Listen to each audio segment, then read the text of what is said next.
Olá, meu nome é Erickson e sou pastor da Primeira Igreja Presbiteriana de Goiânia. O tema da nossa devocional hoje é Casamento somente no Senhor.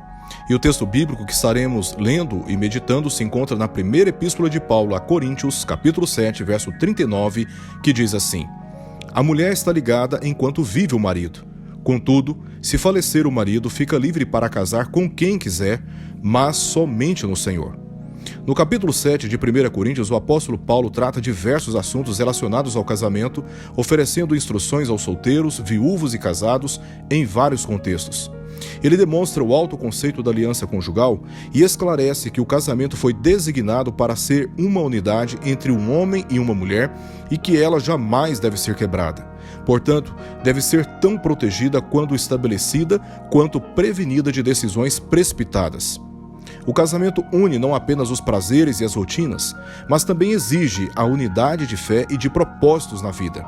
Neste sentido, aqueles que pretendem se casar devem avaliar cautelosamente com quem se unirão e deverão se manter unidos por toda a vida. E o ensino bíblico é enfático ao exortar o cristão que se case somente no Senhor, advertindo contra o casamento com um descrente. A saída do povo de Deus do Egito representou libertação da opressão política, mas também da idolatria. Contudo, a peregrinação pelo deserto revelou que tinha carregado a idolatria em seus corações. Sabendo que Deus proibiu a idolatria e que sempre puniu a deslealdade do seu povo, Josué confrontou: Porém, se vos parece mal servir ao Senhor, escolhei hoje a quem sirvais. Se aos deuses a quem serviram vossos pais que estavam da além do Eufrates, ou aos deuses dos amorreus em cuja terra habitais. Eu e a minha casa serviremos ao Senhor. Josué, capítulo 24, verso 15. Lembremos que os casamentos mistos estavam relacionados com o dilúvio, com os fracassos de Sansão, com o esfriamento da fé de Salomão em Deus e com profundos sofrimentos depois que o povo retornou do cativeiro babilônico, além de tantas outras aflições na história bíblica.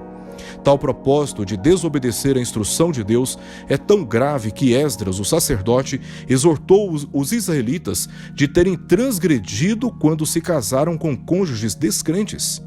Isto é o que lemos em Esdras, capítulo 10, verso 10. A Confissão de Fé de Westminster, no capítulo 24, no terceiro parágrafo, diz que a todos que são capazes de dar um consentimento ajuizado é lícito casar, mas é dever dos cristãos casar somente no Senhor. Portanto, os que professam a verdadeira religião reformada não devem casar-se com infiéis. O cristão deve conviver com os incrédulos, mas não deve estabelecer com eles aliança, porque a verdadeira união não poderá ser vivida, impondo ao cristão que desobedece a solidão, infelicidade e conflitos permanentes naquilo que mais lhe importa, a comunhão com Deus e o serviço a Ele. Portanto, seguem aqui duas verdades bíblicas. Primeiro, se pretende se casar, procure se casar com uma pessoa que seja verdadeiramente crente em Cristo, que tenha professado a sua fé e esteja em comunhão com a igreja. Com certeza, se você ama o Senhor e deve lealdade a Ele em primeiro lugar, não aceitará se casar com um descrente, nem mesmo o namoro com um, porque se o casamento misto é proibido, o tempo preparatório para ele também é. Talvez diga: conheço casos de pessoas crentes que se casaram com descrentes e vivem bem, ou que a parte descrente foi convertida posteriormente. Bem, se você sabe que um avião tem 99% de probabilidade de queda, você ainda assim entraria nele? Não tente ao Senhor.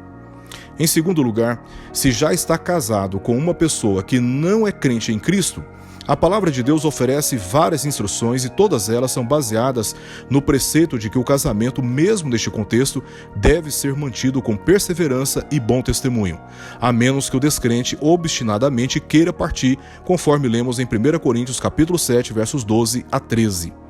Não vejo como Deus poderia ter deixado isto mais claro.